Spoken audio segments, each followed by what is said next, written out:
Nagtatry po kami sa muna sa herbal, baka po sakali nakikipagsapalaran. Ang hina po pero hindi pa rin kami naman pa rin ng pag-asa. Subok kami na subok pa rin.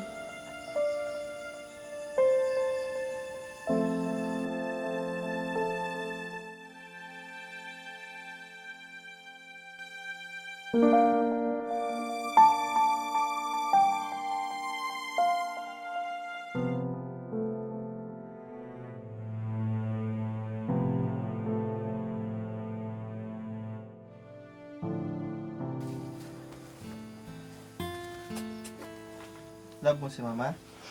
Love mo si mama, sagot. Love mo si mama. Oh, napakahirap po eh. Ilang taon din po akong nagsakripisyo. Pati po trabaho ko, napabayaan ko na ako na po, nag-resign na po sa trabaho. Sana laksa mo ang loob mo, ha?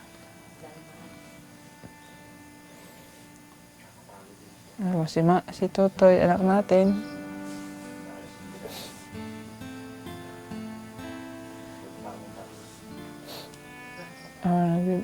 Sa'yo na kumukuha ng lakas para di sumuko. Para alagaan ka. Ikaw ni Totoy.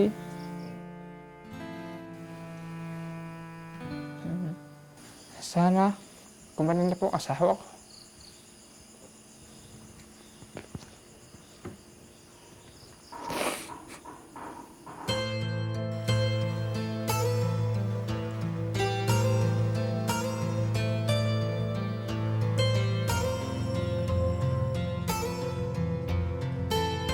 Ako po si Leo Malyari, 27 years old. Nag-decide ako maggumawa ng ALS page sa Facebook simula nung nalaman ko may ALS yung tita ko. Napakadaming tao kasi ang naghanap ng support para sa mga ALS patients dito sa Philippines. Alam nating lahat na walang existing organization or any association that supports ALS here in the Philippines. So dahil dun sa Facebook page ko, napakaraming feedbacks ko na-receive. Mga taong naapektuhan ng disease, mga taong concerned sa mga Pilipinong may ALS. Dar, sa benda ka kanina. Interbenda ka. Kamusta na ka? Kamusta ka? Ba't gagaga ka? 2011, nung nag-umpisa yung ALS niya, nagkaroon ng episode kung saan nanghina yung kanang paa niya na inakala naming mild stroke. So pinatingnan namin siya, tapos nagpa-therapy. Tapos imbis na lumakas, napansin ng tita ko na parang both legs na niya yung nanghihina. So ngayon ang condition niya, buong katawan niya, hindi na niya may galaw, wala na siyang control. Lagi na lang siya nakahiga, pero minsan nagpapaupo siya.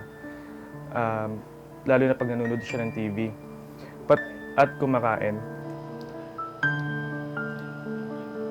Nung medyo kabataan pa niya, nagtrabaho siya sa ibang bansa, OFW. Nag-waitress siya sa isang hotel sa Saipan. Tapos pagbalik niya dito, nakaipon na siya, parang hindi na siya nagtrabaho ulit. Parang yun na lang yung naging suporta niya sa sarili niya at sa pamilya namin doon. Wala siyang asawa, single siya. Wala siyang anak.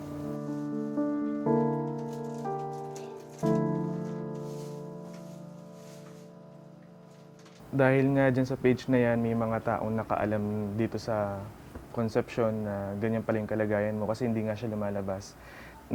Nag-usap-usap, nag-comment dun sa group ng Concepcion dito, nabasa ko.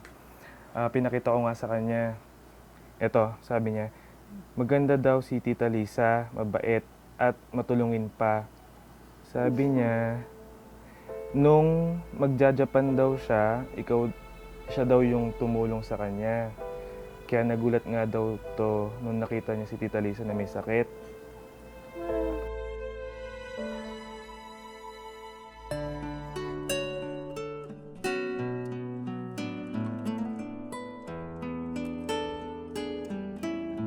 Ako po si Pedro Mangahas, ang asawa po ni Lita Mangahas. Wala siyang dinadaing na masakit, pero yun nga lang, walang laban. wala siyang nararamdaman. Una nga sa paa, hanggang sa umakit ng makiat. Tapos yung lumaon, yung kamay niya parang naglak ng ganoon. Eh nung lumaon, hindi na rin niya naigalaw tong kamay. December kasi nagkaroon siya ng pulmonya.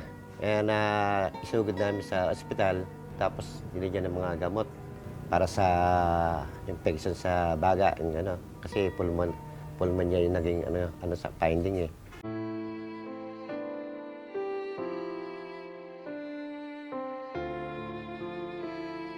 Masakit man sa akin na mawala siya, pero mas gusto ko rin na kuhanin na siya para hindi na siya mahirapan. Mahirap kasi hindi na siya nakakagalaw. Kasabay nung pag-ikom nung sa lalamunan niya, nawala rin yung boses. Matala lang gumagalaw sa kanya.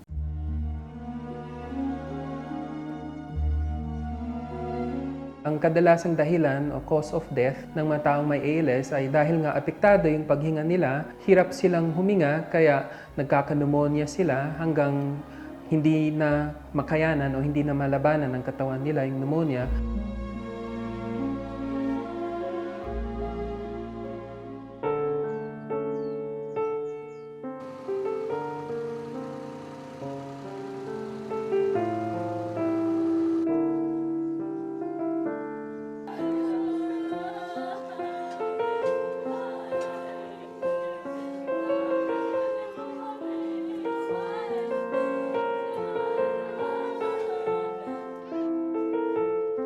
Siyempre sa amin bilang anak, masakit. Ika nga nila yung kandilang nauupos. Nakikita mo siya na unti-unti. Dating niya hanggang sa pumayat siya.